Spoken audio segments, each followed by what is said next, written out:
Bear with me just a moment. I'm just getting things shared here. A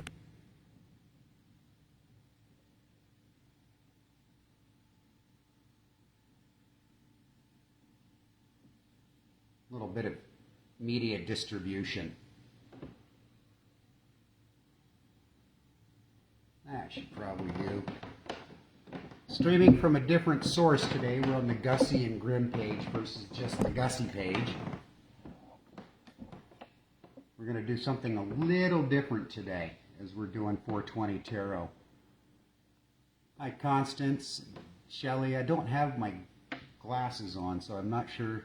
I think that's who I'm seeing. Hi LJ. Yep, okay, I'm seeing it already. Give folks a minute or two to get over to the new spot. Hi Susan. Hi Victoria, how are you? Christy Reed. Christy, I've got to tell you, I really look forward every day. You have a different post about coffee. I like it. I look forward to it. Hi, Sandra. Yeah, happy hump day, Constance. We're midway through the week. Just 4 days until Soul Care Sunday. Well, it looks like I'm starting to get a few of you gathered up around here. If you are watching, say hello or something. Let me know you're here. I don't actually see who's here until there's a comment made by you. So, as you can see, I don't have Gussie here today. Gussie is taking the day off from live streaming. Recouping some energy. We had a really energetic day yesterday here at the old church. You know, it's a 100-plus-year-old building. Lived in now for the last 20 some odd years by the same family, generational, grandmother, mother, granddaughter, great-granddaughter, times 2 great-granddaughters, all living inside this 4,000 square foot home of love is literally what it is. So much love that things have been collected, items and goodies have been collected over the years and have filled up the spaces, covered the walls, filled the floors with all kinds of things. And that's what we've been doing over the last few days, is organizing all of that love. Didn't really think about it like that, but that's what it is. Every item that was touched and picked up and moved to another location was remembered with fondness. Oh, I remember why I collected or why I saved that. Toys from 40 years ago, 50 years ago. And then three wardrobes, handmade, old as the hills, filled with vintage clothing from women's vintage clothing from the 1920s, 30s, 40s, 50s, 60s. Closets with clothes from the 70s, 80s, 90s. All of it in good shape, vintage. It's been a joy going through that stuff. Every article of clothing, every book that we've picked up, every box that we've opened has been an adventure in memory lane. But it was tiring. So Gussie's taking a bit of a break today. There's a lot of dust stirred up, got her asthma flared up some, so she asked if I would take over 420 for the day, and I happily do so. But it comes with a bit of a twist. I don't have any tarot cards in front of me. What I've been doing and have been working on for the last day in my spare time is candle making. This little candle here I made. I don't remember when I made it in the last few days, but I thought I'd better light it now that it's had a chance to cure up some to see how long they'll burn. This one's been going since 11:30 this morning. So almost 5 hours, and it's about 3/4 of the way through. I thought for 420 today, as we discussed the various topics that pop up. Hi, Deb. I'm going to pour some more candles, but this is how it works around Coven Dupp, around the Covenstead when it comes to making candles, and it works out great being in a wedding chapel now, is before every ceremony performed in this building for the last 10, 12 years, before the chapel's opened up and the bride and groom come in to get married, there's a good 24, 25, 20, about 30 candles that get lit. So when the bride and groom walk into the venue, what they are greeted with is beautiful candlelight reflecting off of all the stained glass, the mirrors, the pictures hanging on the walls. It creates a really etheric, almost fairy-like environment. But brides being brides, they don't like used candles being lit. So after each wedding, we take every candle down, regardless of how long they burned. If the wick was lit, the candle comes down and replaced anew with brand new candles that have yet to have been burned. These candles have been accumulated in boxes and bags and baskets and broken off ends, bits and pieces of candles saved over the years. Each one of them burnt in an environment of love, burnt while overseeing the signing of a sacred contract between man and wife, wife and wife, man and man, husband and husband. However the scenario played out, these flames, these candles, played witness to the signing of a contract of love. And then from there, they get taken off the candelabras out of the candle holders and sconces and placed in a back room in a box until such a time that somebody like myself or Gussie decides to take these candles that were created in the spirit of love and recycle, renew, and refresh into a different form. New candles. We even reuse the old wicks as the candle wax melts down. The wicks float to the bottom or sink to the bottom of the pot, and then they'll get removed, straightened out, and reused. The burnt ends clipped off. We try and utilize as much of the candles as we possibly can. But being a wedding venue, all we've got is white and off-white to choose from. Other than the occasional, I've got a collection of black candles that I've been setting aside. White candles serve a good purpose. It's a good overall utility color to have around because it can represent all the colors. Black is a good color as well. We'll be making more of those, but if you're using a white candle, but the spell that you're working for calls for a red candle or a blue candle, or if that's the color you're feeling called towards, then all you have is white candles. Take a small knife or something that's sharp enough to dig through the wax, and with intention, carve the color that you want the candle to represent.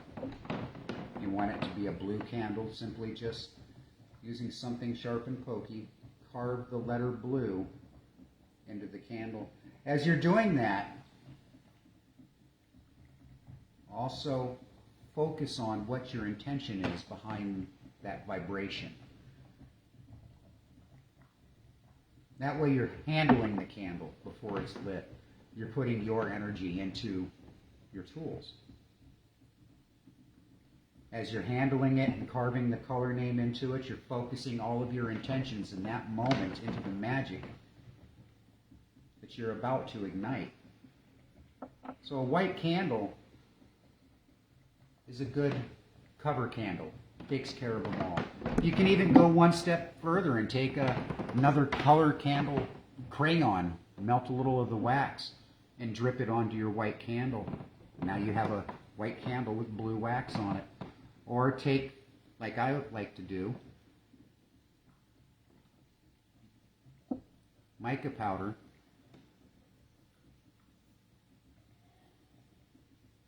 And dress the candle into the red that you want it to be or the blue that you want it to be. Don't get so hung up in the details of your magic. Just because the spell that you're reading or the spell that somebody recommended to you calls for X, Y, and Z, understand that anything can be turned into X, Y, and Z. It's based off of your intention, hence a white candle replacing any other color that you want and however you want to do it. Now I've already melted a bunch of wax here, or started the process. I've already broken up the pieces of candle that I want to use today and put them in my boiler, in my double boiler, to melt the wax down and separate the wicks. As I broke the candle pieces down so they would melt easier, what I wanted to do is I wanted to make sure that the energy that was going into this was my energy, not the energy of the bride or the energy of the groom or the wedding party. But I still want that vibration of love that runs through the core of it. That's what it oversaw, lighting the candle, illuminating that contract. So as I break the candle down into smaller and smaller pieces to allow it to melt, break a piece off, only the energy of love can remain. Any energies that do not serve the greatest and highest good of the one who burns this candle to be made, be gone. May the universe understand the true intention of my soul, my heart, my being as I say these words, because words fail to adequately describe what it is that we're trying to create. But the universe knows your heart, it knows your intention, it knows your desires. How does it know? Because the universe is you. You are a part of that web. So don't focus exclusively on the words. Explore inwards. What is it that you want to say? What is it that you want to intone? And just say it to the best of your ability. Don't look for the poetic, flowery words if they don't come to you. You may be feeling it in the heart, and that's what the universe will recognize and see as you break off that does not serve you to recast, recharge, and renew something more beneficial for you. I love wax. Gussie was telling a friend of ours today that for Grymm, wax is very meditative, it's relaxing, it's part of my alchemy, to be honest. And the reason I love wax so much is because it's solid. Like we should be, solid in our convictions, solid in our morality, solid in our intentions. But as we walk through life, we also have to be aware that as solid as we are, rooted in our convictions, our morality, our magic, our way of thinking, we have to allow ourselves opportunities to be melted down. All of the original ingredients are still there, hard and solid.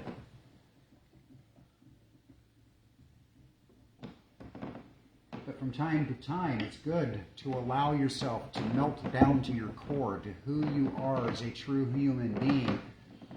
Mix it up a little, stir, add some more ingredients to that solid.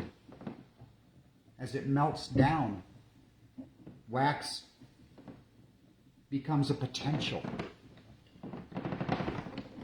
to be recast into something different, something new, something even more magical.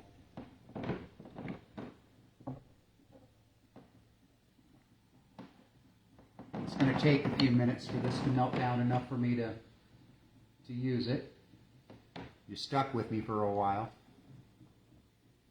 The wax is very much a magical tool.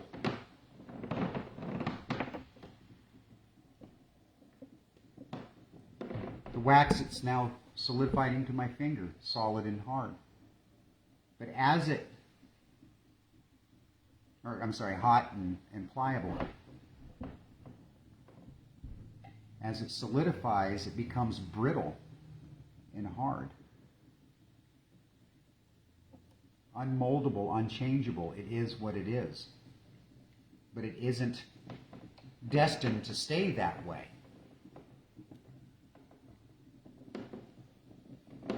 We melt it down. We do that with ourselves in our spiritual quest of who we are and what we want out of life. We go through different phases of life where we have sets of beliefs and ideas that are solid with us, make sense to us. We make our decisions based off of that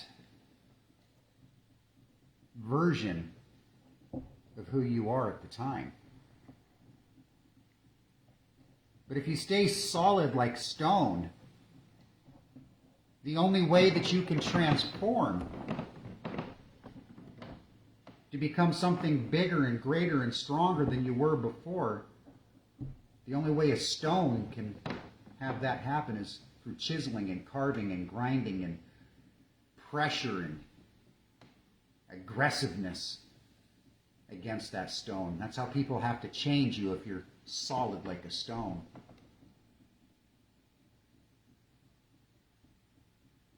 But wax, solid,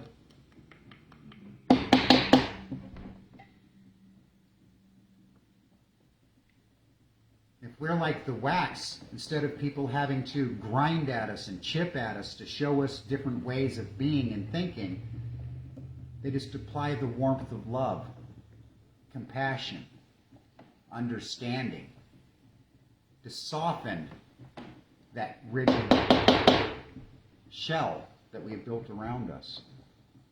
Into the wax, or into the pot it goes. The warmth of that love and compassion will melt away the solidity back down into a liquid, pliable, movable, moldable form that you are in complete control of.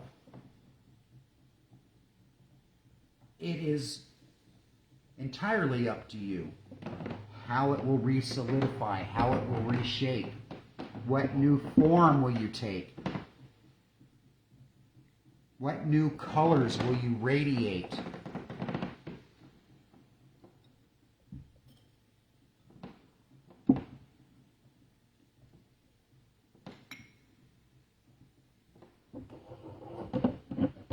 I'm going to pour a candle now.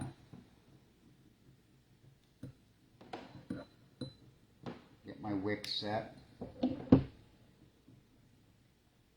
only seems right and proper that if I'm going to pour the first candle, it should mean something. It should have some intrinsic value behind it, some reason for it to be cast into existence. A candle is potential energy. In and of itself, just sitting, it is potential energy. The energy of your intentions, of what you want to manifest locked up tight.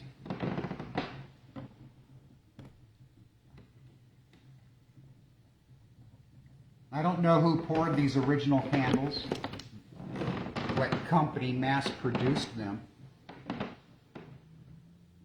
but I can guarantee you that in the process from getting the raw materials together,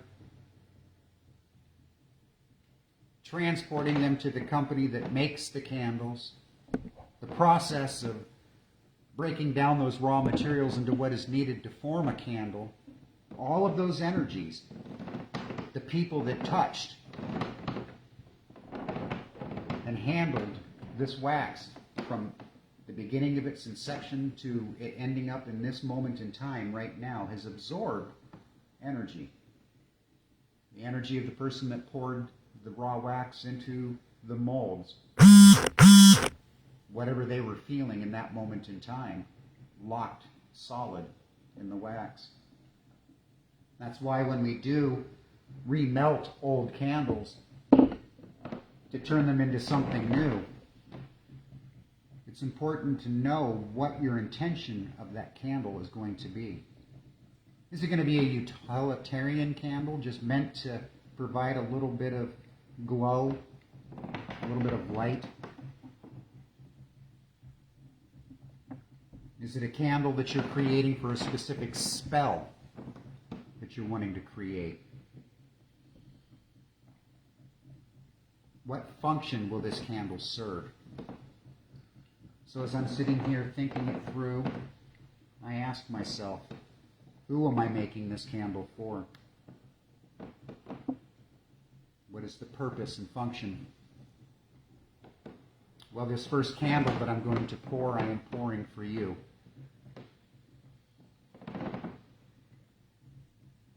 The color that I'm going to create is purple. Purple, that color of high vibration.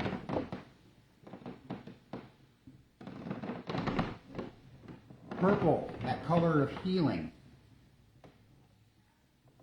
A purple that means a witch lives here.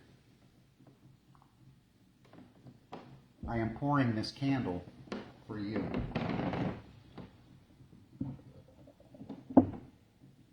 Now that I know who I'm pouring it for, I must ask why. Why am I pouring this candle for you?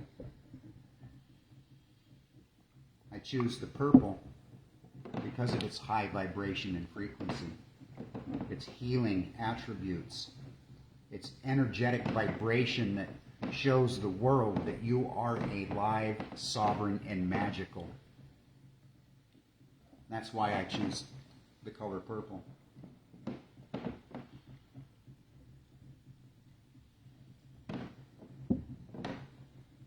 Where did it go? There it is.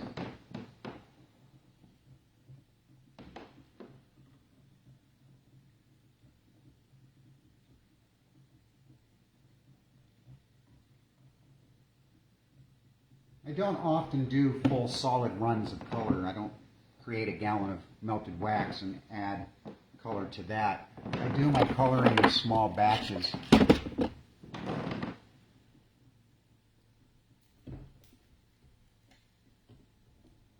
Because what I like to do is mix and stir the color into the wax. First I go Widdershins, counterclockwise. Any energies that do not serve the greatest and highest good of the one this candle is poured for to be cast away into the universe, to be recycled, renewed, rejuvenated, brought back to the neutral that it's meant to be. Then I reverse course and go clockwise as I mix the color in, winding magic and intention into the wax.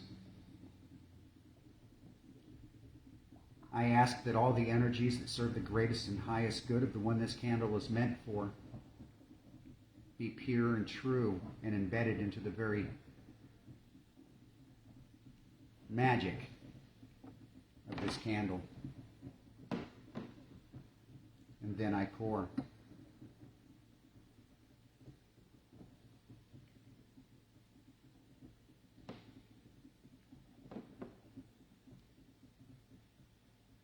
This candle is for you. It'll sit here and harden, cure over the next hour and a half, 2 hours. All of those intentions, the energies, the desires that I pulled from the universal source that we all have access to. It's not mine by divine right, it is ours by divine right, because it is our source. It's where we all originate from. All of that energy that I tapped into, drew down into my hand, and stirred into this wax, slowly solidifying, locking it all up as potential energy.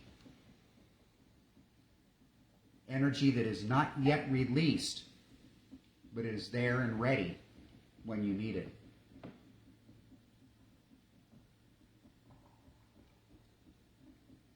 Batteries provide power for our electronic devices and our vehicles. A battery is potential energy. It's locked up all that energy into a small container. It becomes actuated energy when it's pulled from the battery to the motor that it's meant to drive, or to the device it's meant to power. That's all a candle is. Potential energy locked up, ready, waiting for you to ignite, to release the intentions.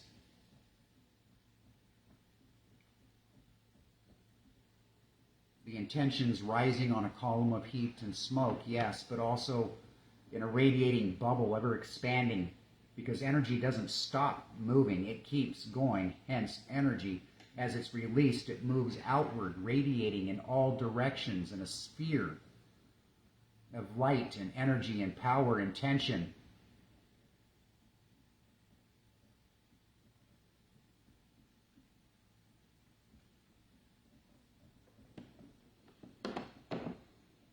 From potential energy to actuated energy. Isn't that how magic works, though? We are beautiful creatures of manifestation. We can create as a society, as individuals, as diverse cultures. We're all creating something.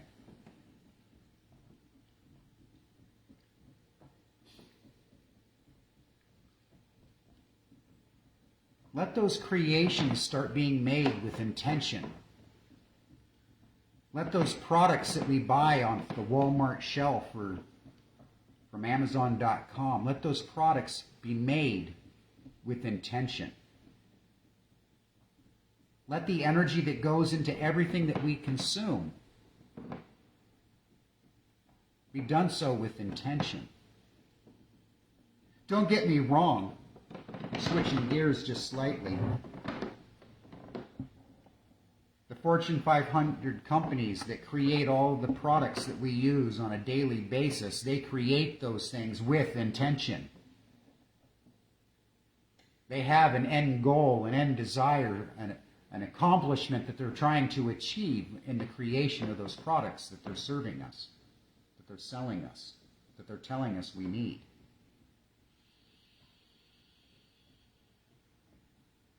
We have a celebration coming, we think to ourselves. We must get ready and prepared. What do we need for this? We ask ourselves. Well, we need candles, some will say. So online they go, or into the car they get. I've done it. And off to the store we go. To purchase a candle for a sacred rite or ceremony,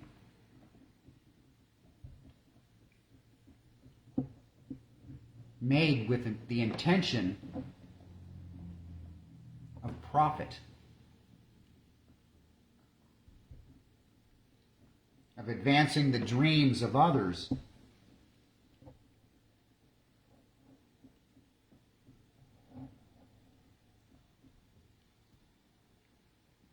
What I say is sidestep all of that and make your own. And if you can't, for whatever reason, make your own, when you need that sacred tool, that locked up potential energy to activate a spell, a desire to manifest magic in your life, get that candle from somebody you trust made it. Not with the intention of profit, but with the integrity of creation.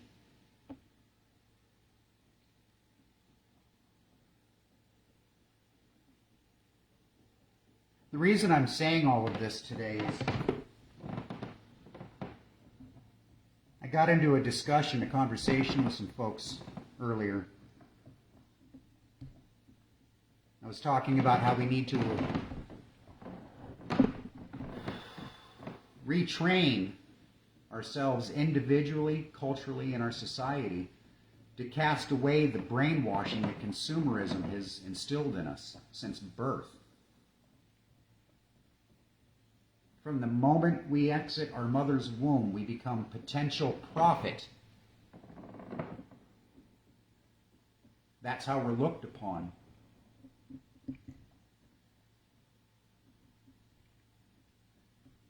I said we need to shy away from mass consumerism and start relying on our local makers and creators. And somebody asked, well, how do we do that? Because barter and trade has not worked in the past. Why would it work now? And my response to that is barter and trade does work. It worked in the past. That's how we functioned as a community way back before the dollar was invented. Everything was done for 3 reasons. There were only 3 motivations. Barter, trade, or not motivations, exchanges, transactions. It was barter or trade or just love.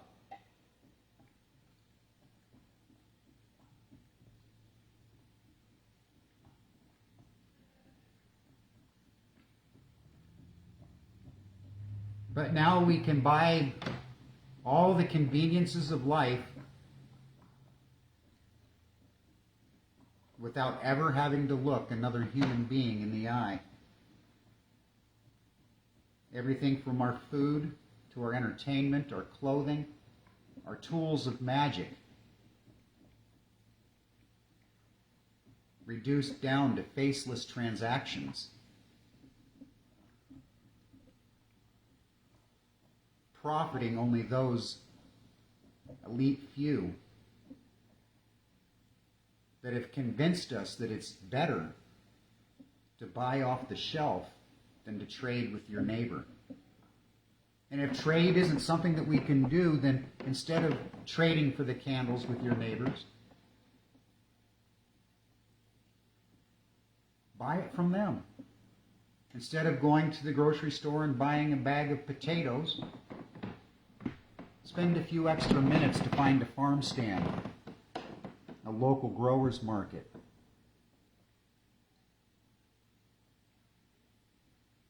Because I hate to say it, guys, the only way we are going to get through the trials that we are going through as a global society today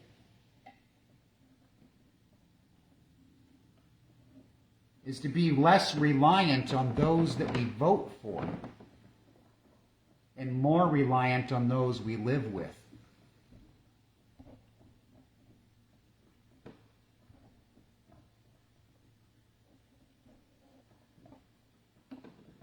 It's time to pour another candle.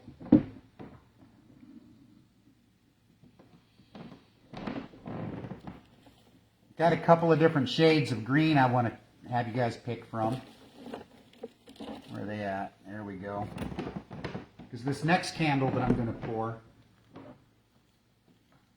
is for prosperity. And I'm feeling called for green. I've got 3 shades to choose from. Before I show you the shades, because I want your input, I want to say the reason I'm choosing prosperity is because I'm not seeking prosperity for finances. I'm not going to pour this candle with the intention of creating prosperity in my bank account. I'm pouring this with the intention of another kind of prosperity. That's the prosperity that arrives. It's a natural progression. It's prosperity that comes about when you ask your neighbor, is there anything I can do for you? Hey, I'm on my way to town. Do you need anything? It's the prosperity of community. This candle is going to be poured with the intention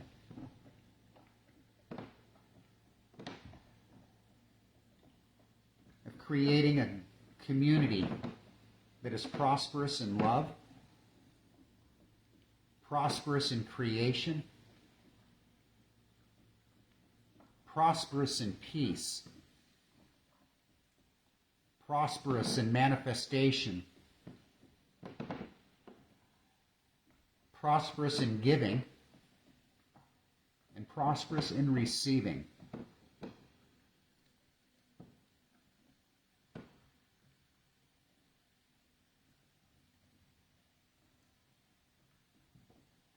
Here's my 3 choices. Are you guys enjoying this? If you're enjoying it, give me one of those, or a heart, or whatever, happy face, or just say so in the comments.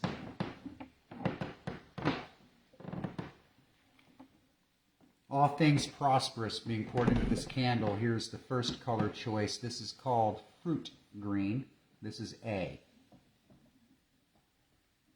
Fruit green. It's a little bit not quite green looking in this camera. Is that better? Further away I go. That's A, fruit green. Next choice for prosperity, golden green. Can't really see it in the video here, but this is a green mica with flecks of gold-colored mica strewn throughout about it. It's really pretty. And then C, dark green. There's no frills about this one. This is straight up green. No added shimmeries, any of that. So we've got fruit green, that's A. B is the golden green. And C, the dark green. What should I put in this candle, guys? The intention of prosperity. That's the potential energy that we're going to lock up into this candle.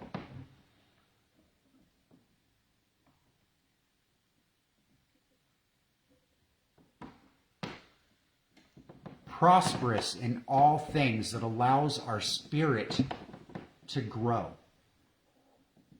Prosperous in our ability to manifest those things in our life that best serve us. I gotta put my glasses on here and see what people are saying.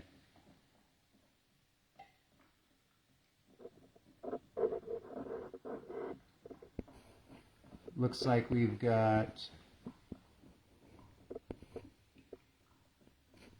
oh, we got too many votes coming in here. Fruit green, we got that. Thank you, Susan. I just read your words.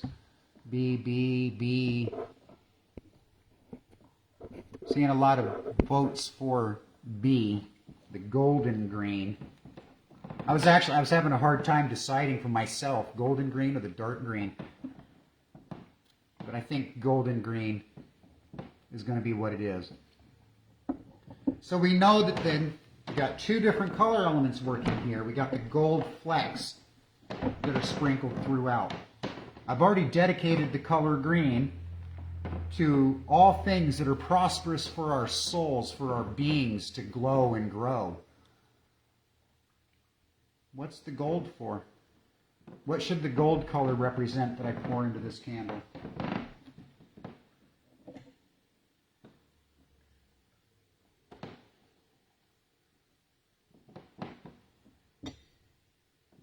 Where's my other pour? There it is.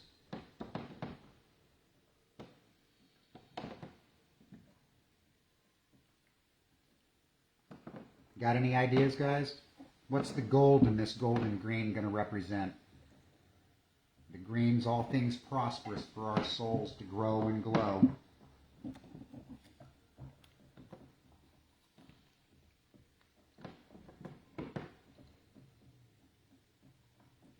Gold to balance, oh, inner balance and enlightenment. That's cool. I like that. Gold is value, wealth, shining, light, yep. Connection to divine. Yeah. And I think that falls in line, I think, with enlightenment in that regard. And that connection to the divine is shiny. It's the power within. I really like that. You know, as I'm waiting for this to melt down just a little bit more, or cool down just a little bit before I pour. I got to thinking a long time ago, I'm an alchemist. I love creating from earth something new. I love the process of adding things together that will create something magical. Alchemy resonates with me. Back in the day, the concept of alchemy has been handed down in the lores as the transition of base metal into gold, this ability to take something valueless, meaningless at the time, and turn it into something of great value, gold. I think that is a misrepresentation, a mistranslation of turning base into gold. So I like this idea of the gold and green going into there, because for me, as an alchemist, turning base into gold means I'm taking away those things from myself that prevent my inner light from shining through. I take all the ingredients of the experiences of my life and mix them into a cauldron, and that is me. My base self. It's all of my toxicities, it's all of my shadows, it's all of my light, it's all of my greatness, it's all of my sadnesses, it's all of my joys, it's all of my successes, failures, triumphs, and defeats. That's my base self right now, sitting in that cauldron, bubbling away.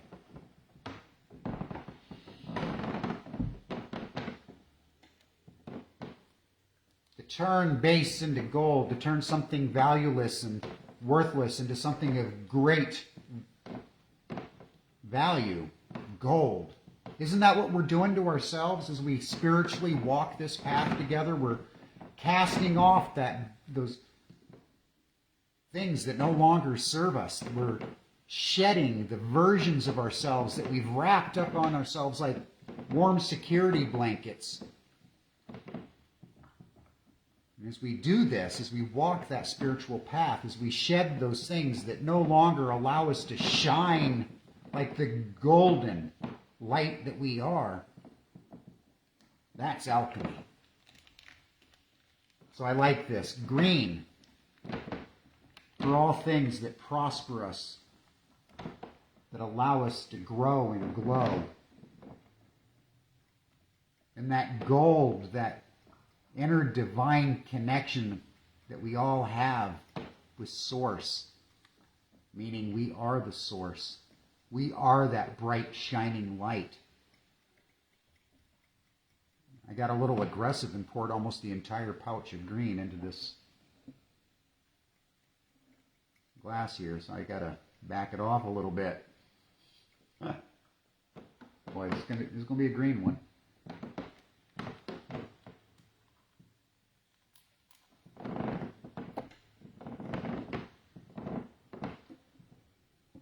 As we travel this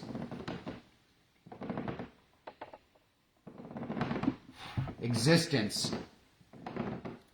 we have to acknowledge that this is not the only existence that exists. The universe is not empty and void, with little pockets of light here and there. That's not the universe. The universe is full of infinite possibilities, infinite potential, infinite outcomes for an infinite number of scenarios. The universe is full. It is not an empty void.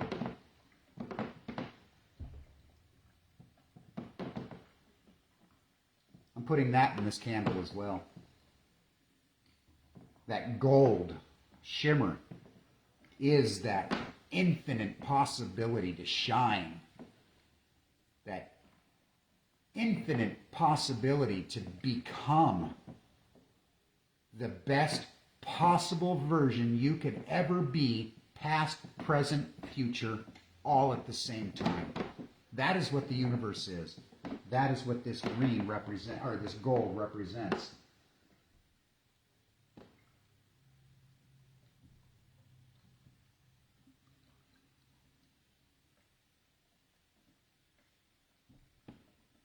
Remember, wax is the potential energy released into actual energy with flame, with intention.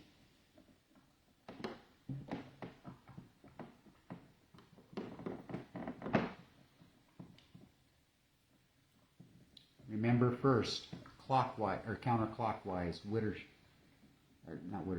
counterclockwise, stirring out energies that do not serve the greatest and highest good of the one this is meant for.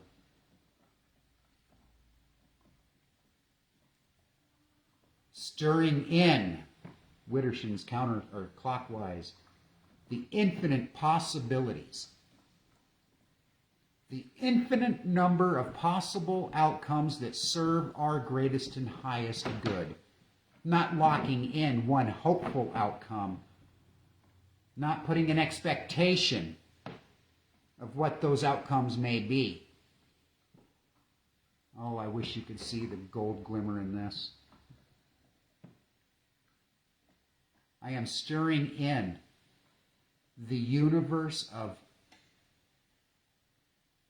the infinite number of positive outcomes in your life, in my life, in our lives. So mote it be. I'm really enjoying how this purple one is turning out. Remember, I made this one for you. It's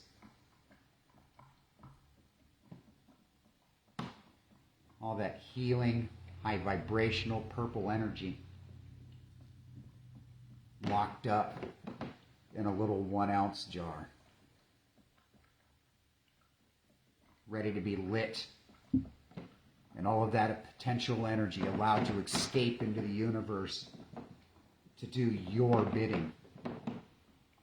You are the one in control.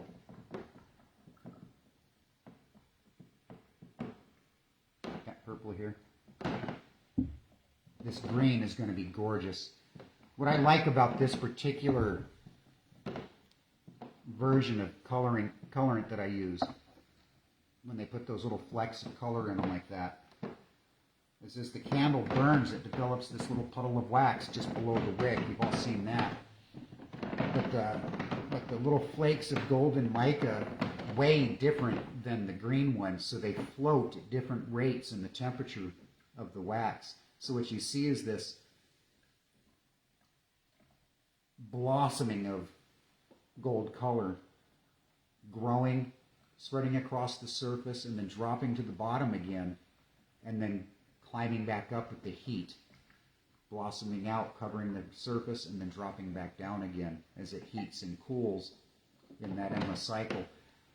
So as we burn this candle, when this candle gets burned,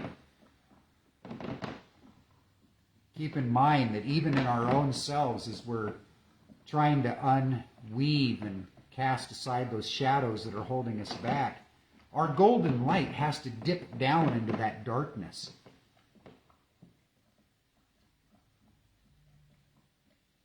And that's what these little flecks of gold are like. They float to the surface, cool off, and then dip down into the dark depths of the wax, where it cools again, or heats again, and rises, and it creates this current of movement, this ever blossoming golden shimmer,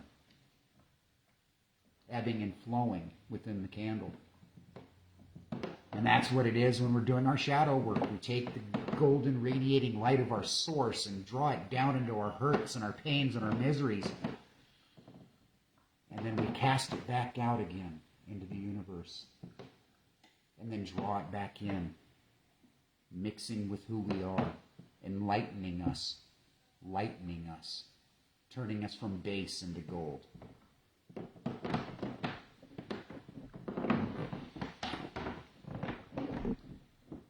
I'm going to do another one here.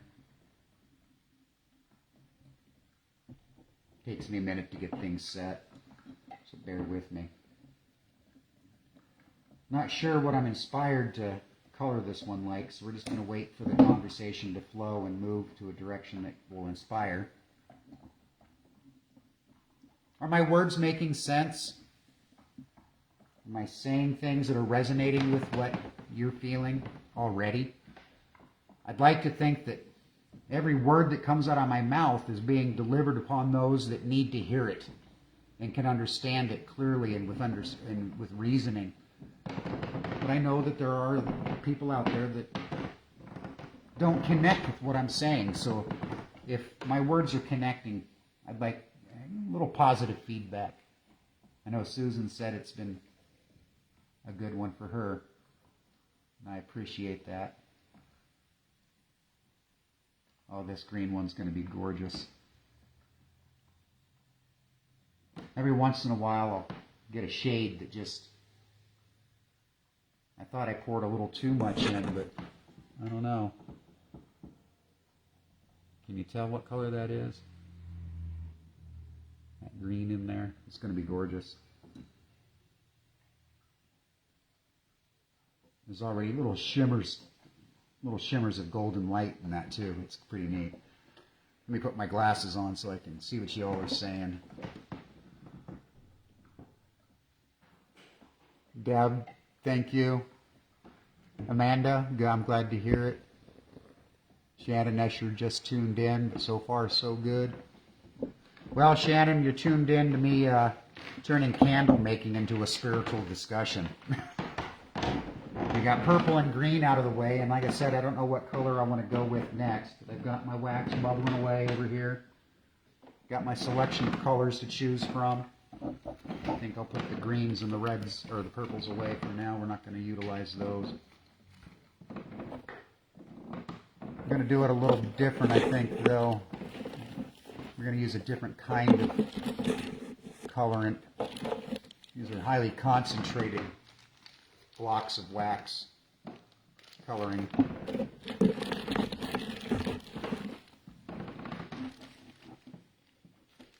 Ooh, I got a beautiful lilac here.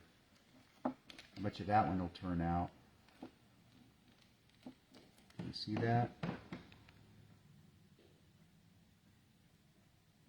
Huh. What else do we got to work with here?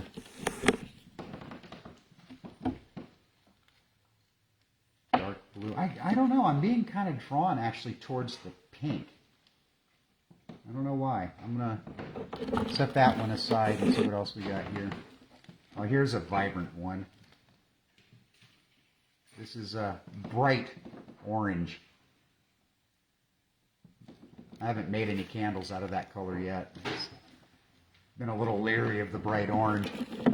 What else do we got here? There's a light orange, some grays and green. Yellow. It's funny, yellow is actually my least favorite color. But every once in a while I run across a shade of yellow that makes me go, ooh! And that's one of them.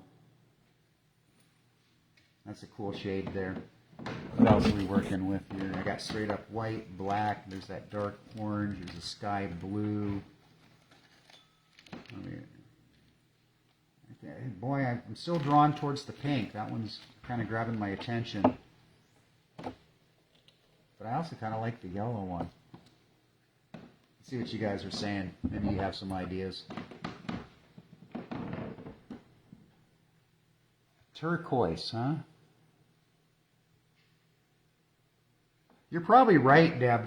That bright orange one would probably turn out beautiful. It is a very lovely shade of orange.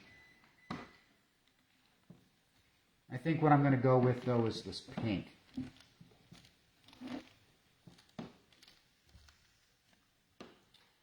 Don't know why yet, but just like the intention behind the purple and green, we'll come up with the intention of this. You know, we use the purple for that higher vibration, that healing energy, and that admission that there's a little witch in all of us, regardless of who we are. We use that golden green for the prosperity of only, what was it? Bring in the things that allow our soul to grow and glow. We like those. You gotta put a little wax in here to melt that down. And that golden shimmer in the green, that flecks of light that we need to pull down into ourselves when we go hunting for those dark shadows. That ultimate light source that we all have access to. I'm mixing up this pink here, and as it starts to break down and mix, it's going to be a pretty one. There's no doubt about that.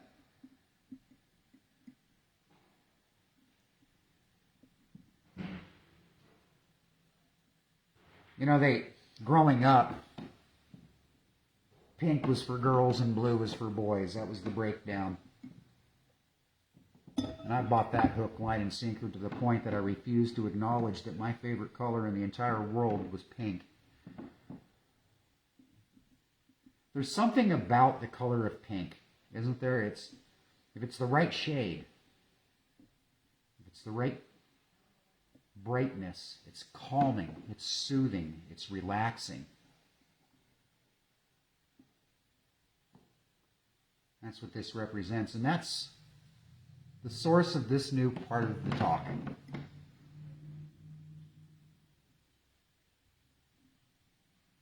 As we become more committed to ourselves, committed to our sovereignty, our own being,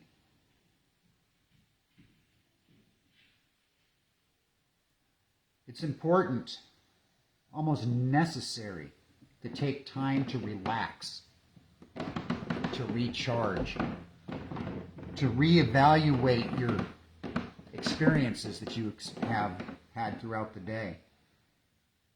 So as I mix these colors, this color together, that's the intention. This is our pause color.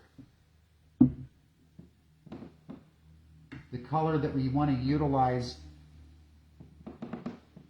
to bring reflectiveness into our lives, inner perspective.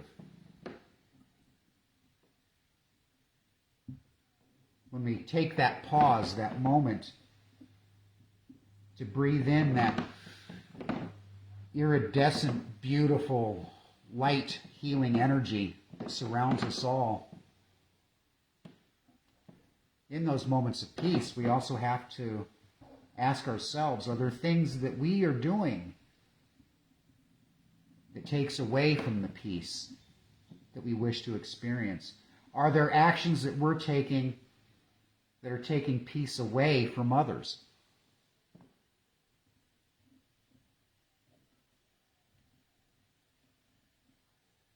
In those times of peace that we seek, we have to reflect. Any energies that do not serve the greatest and highest good of the one this candle is meant for be unwound and cast away to be recycled, renewed, rejuvenated. Only the energies that serve the greatest and highest good of the one that this candle was burned for be wound into this candle. May the potential energy that this candle represents be that of rest and relaxation, peace, inner tranquility, but also analyzing our actions, our thoughts, and our deeds in a peaceful, non-judgmental manner. As we analyze our actions and our responses and the things that we have done in the day, either to positively impact or negatively impact yourselves and others, we can't get angry with ourselves for making a bad decision or a poor choice. We can't berate ourselves when the situation didn't turn out the way we expected or hoped. When we look inward at those things that take away from the peace that we seek, we have to acknowledge that some of those things are our own actions that take away from that peace.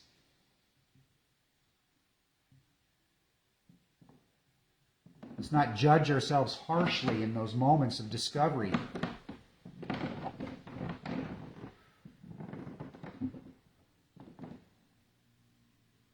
Let's view all of our actions, our personal actions and interactions, with a calmness, a serenity that allows us to acknowledge the failings and the successes of our interactions. This candle is for us to reflect on who we are and how we interact with the world in a non-judgmental way, not judging others and not judging self. Can we be disappointed? Yes. Can we be angry? Momentarily.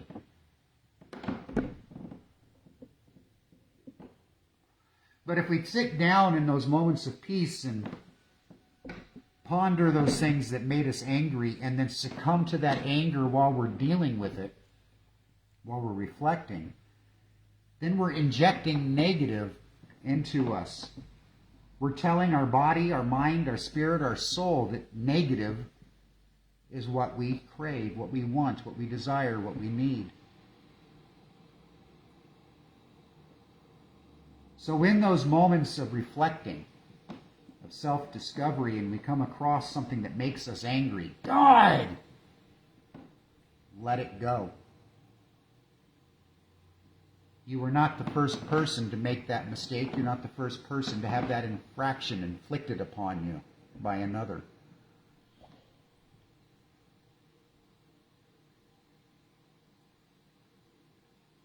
As a collective community,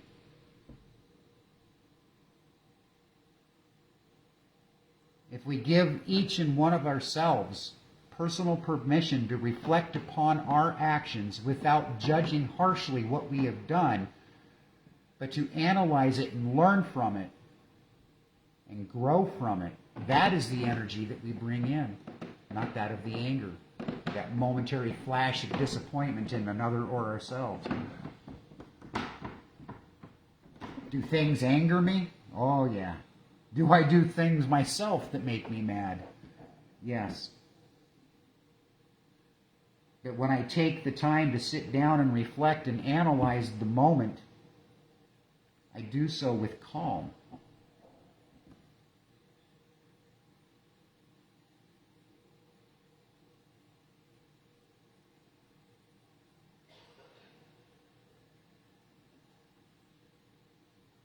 When we analyze those actions that made us angry from the standpoint of calm, we can calmly talk ourselves through a solution to that problem, or through a scenario where, if repeated, we have a different way of handling it instead of anger. Sandra, let me. Can I melt wax in a glass pan, or do I need a double boiler? You know, to be honest with you on that one, Sandra, I don't know. I don't personally use a double boiler. I've got a saucepan half full of water on a little portable burner in this metal pitcher that I just set down in there. It doesn't float or anything. It still sits directly on the bottom of the saucepan. And I just monitor the temperature. Never had any issues. If you do it in the glass one, I'm assuming you're talking about a stovetop safe glass dish.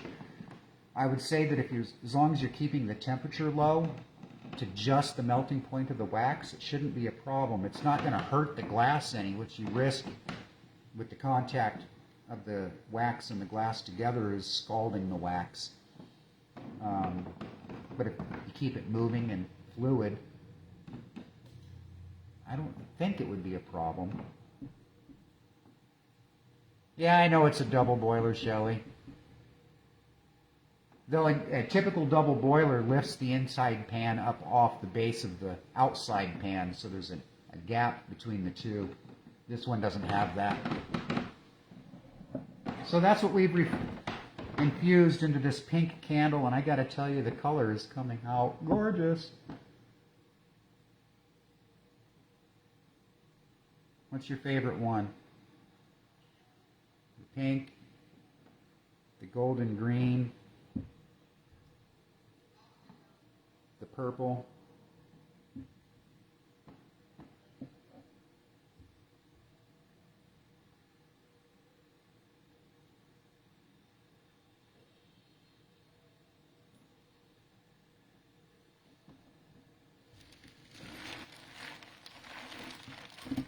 Now after these candles have sat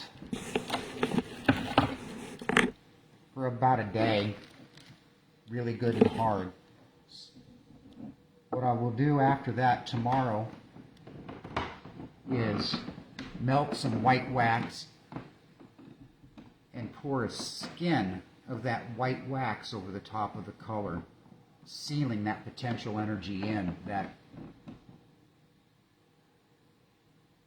protecting it, so to speak. That white color, that neutrality, that filter that we all want to see life through. Purple, all are my favorite.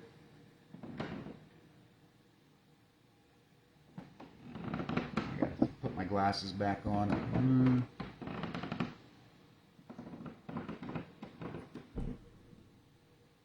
Yeah, that is a nice pink. I really enjoyed that one. All of your favorites, they all look great. Well, thank you guys. I think they're coming out pretty good. They're not done yet. Like I said, tomorrow I'll pour a small skin of white wax over the top of them all. Not enough to affect the color once they burn. And then as that white skin of wax melts on top, a crystal of matching energies will be placed in it. And those candles will be ready for ceremonial use. Ceremonies yet undecided, undetermined.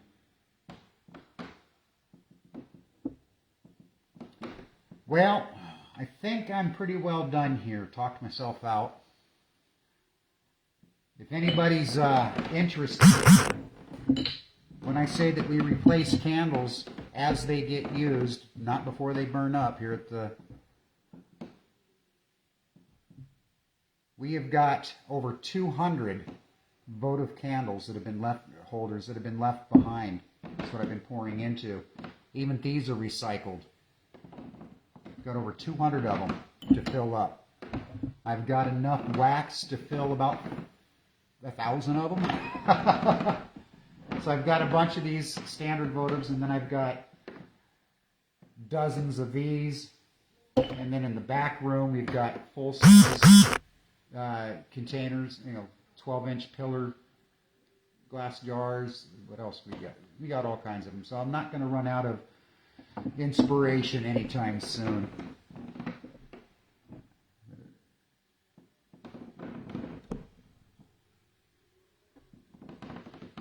Yes, Amy, we are going to be selling them. Actually, part of it is because I enjoy doing this, and we need to make room. We've got literally hundreds of pounds of wax candles laying around, so it's time to go through it all. But I really want to start making, my original goal way back when I started playing with candles was to make candles that were unique and individual to the person that wanted them. Their desires, intentions, and whatnot built in. So if you want to buy any of these these poured candles that we're creating right now, Amy, what I ask is that you send me a message with the things that you would like to imbue them with, the colors that you would like them to be, the energies that you would like to see locked up inside the wax as potential energy ready to be released when you ignite the flame. That's what I mean, and I know I said I was going to disappear, it was done and all that, but that's what I was kind of getting at earlier when I was saying we can buy our supplies, our magical implements from Amazon.com or Walmart, but those candles are then they're encased in the potential energy of whatever was locked into them by the person that poured it. Did they just get into an argument with their husband? Did they just beat their wife before clocking in that day? Did their dog die? Were they in a car wreck? Was their house foreclosed on? Was their bank account hacked? Any number of bad ickies that the creators of the original candle may have experienced before mixing the wax, locking that potential energy up as well. So, like I said, Amy, send us a message. Any of you, if you would like one of these are 2 or 3 or 10 or 100. I don't. Let me know what colors and intentions you would like to see locked up into them before we actually create them. Kind of candles made to order in that regard. I'm slipping to the side.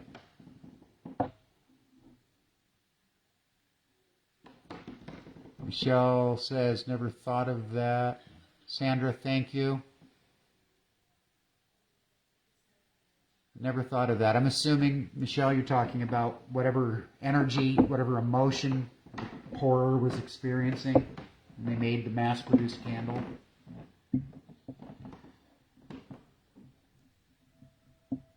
Not a lot of us do. I know I never did. When I needed a candle, I'd go to the store. Raid my mom's candle collection. Whatever candle was a candle. But several years ago, non-candle related, but you'll understand what I'm saying here. Several years ago, my coven in Washington State, before we moved, were putting together a ceremony for an event. Part of the ceremony required a wand. Each member of each participant in the ceremony needed their own wooden wand. In the days leading up to that ceremony, members of our community bought their wands online or went to the store and bought one. This was fancy, that one's this, that one's that. But none of them, myself included, made their own wand. Magic is too convenient. You can buy it off the shelf. Why do I need to source it any other way? One of our coven members, though, he, love him, Siege, I love you, if you ever hear this video. He got a job working for a logging outfit, and if you knew CJ, that's like, whoa. He's the type of guy that would chain himself, and has lived in and chained himself to redwood trees in the redwood forest to prevent them from being logged. He's through and through a creature of the woods. Got a job with a logging company, security, to protect the logging equipment after they closed up for the day, and he'd stay there at night, making sure that the eco-terrorists didn't come in and demolish or destroy or harm the equipment that was being used to log the land. Shocked that Siege took that job. To be honest, I was, wow. Over the course of the few weeks that he had that job, he would spend the nights not sitting in his car just watching the equipment. He'd wander the clear cuts, the devastation. He'd walk in the dark of the night through the ground that was torn and ripped, staring at the stumps left behind, the massive piles of brush, the branches that weren't useful just stacked into a pile, waiting to be burned when the clear cut was over. And as he wandered those dark woods, clear cut patches of ground, feeling the misery, the pain, and the hurts of the land, of the trees, of the fae, he'd get down on his hands and knees at the base, the stump of these trees with a small shovel and dig until he exposed roots. And then he would take a pair of clippers and clip off big pieces of the roots of these trees, bring them home, and then he'd dry them out, let them sit outside under the cleansing of the moon and the warmth of the sun until they were dried enough to peel the bark away. And from that, he would create wands. And as he created, as he carved, as he manipulated, as he twisted and turned the dead into something new and alive, he asked the energies of Mother Nature, Mother Gaia, the energy that we need, that is a part of us in order for us to survive, to imbue that wand with the energy of creation, of manifestation.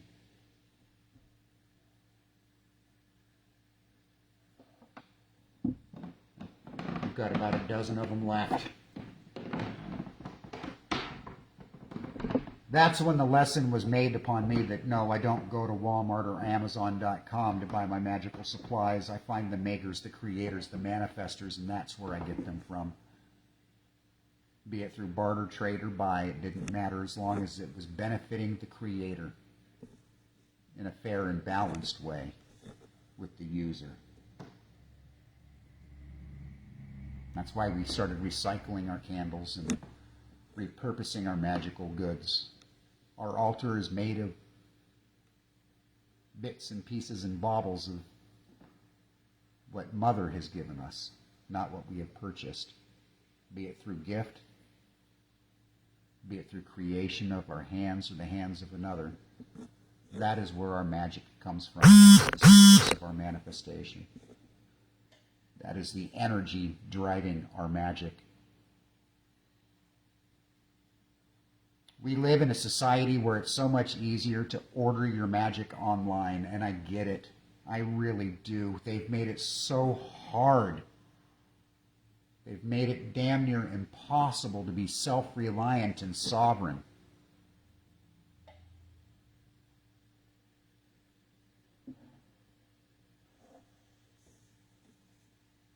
But there are little moments of time, little nuggets of opportunity to take away from that energy and give it to somebody who is manifesting magic for the sake of magic, for the love of creating, for the need to manipulate the materials around them into something that is vibrant and beautiful and full of magic.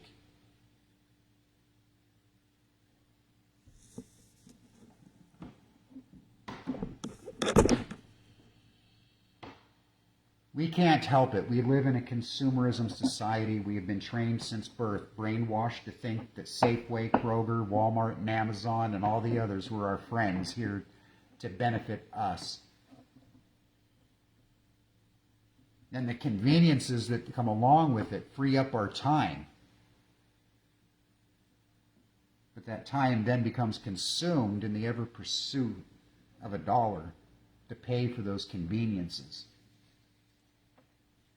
So as you navigate through this life, understand that magic is always, magic is everywhere, and every breath we take, every heartbeat, every moment that we are cognizant of our situation is an opportunity to harness that magic. And where we harness it from is important. Never buy what you can create yourself.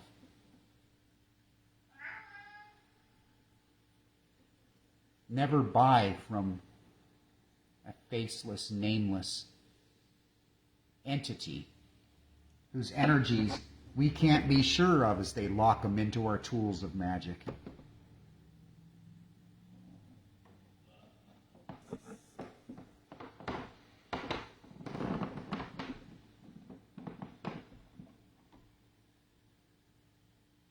The only way that we are going to cure what ails us, these feelings of loneliness and isolation, these anxieties that we get when we think about going out into public, they can be remedied. They can be mitigated. They can be reduced simply by asking the neighbor, do you need anything?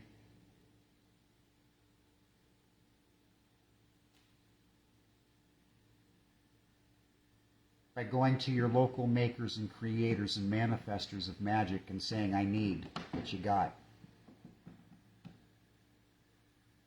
If they're truly integral in their magic, but the intention that they put into them is void of anything other than, here is something made for you.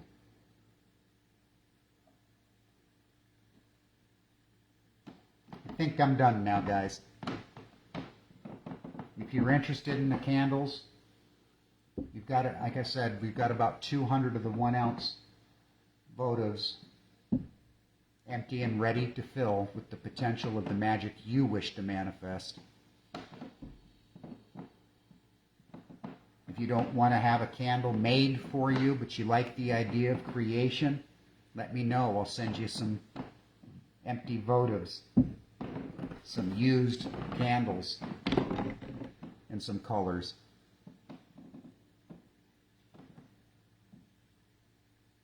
Start creating your own magic,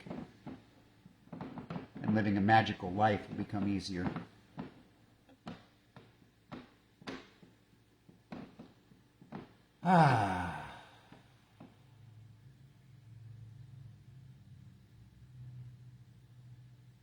Claudia, I am doing beautiful.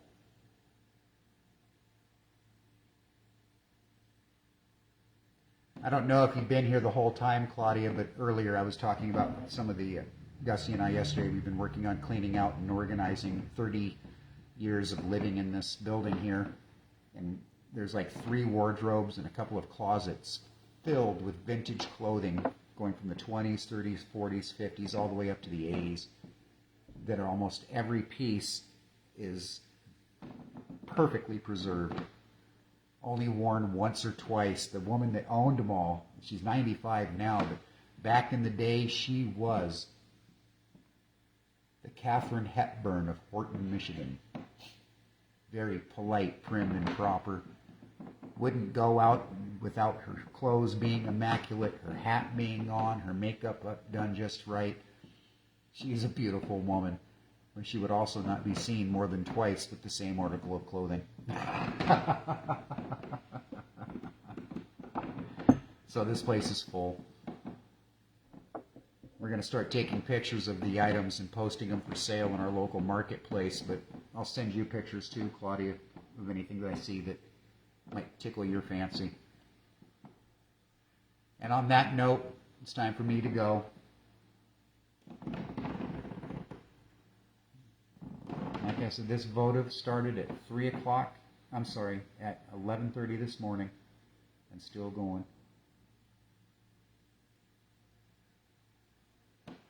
Stay magical. I love you all. I hope you enjoyed today. Let Gussie know if you did. Bye-bye.